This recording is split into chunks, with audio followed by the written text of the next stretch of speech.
Okay, today we're going to show you how to factory reset your Element TV. The procedures we're going to show you today will work with almost all Element models, including the Element Roku TV. Since you're watching this video, you're probably having a problem with your TV. Now, I am going to show you in a second how to do that factory reset.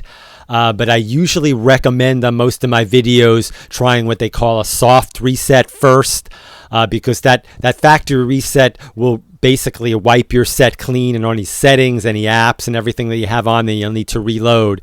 So you should probably try, if possible, the reset I'm going to describe here, the soft reset first. If that does not work, I'll go on with the hard reset, the factory reset, and then that should take care of your problem. Now, the soft reset is real easy to do. That's all you need to do is unplug the TV from the wall.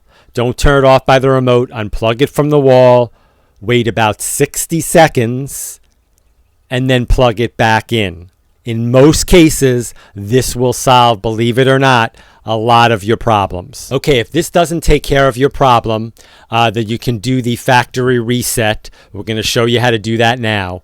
And again, this will basically return your TV to the original way you bought it. So anything settings you made on it, any apps you loaded on it, will all be gone. To perform the reset on most Element TVs, go to Settings, System, Advanced System Settings, Factory Reset, and then Factory Reset Everything. For some other Element models, follow the instructions shown here at the bottom of the screen. That's our video for today. As always, thank you very much for watching, and please remember to subscribe.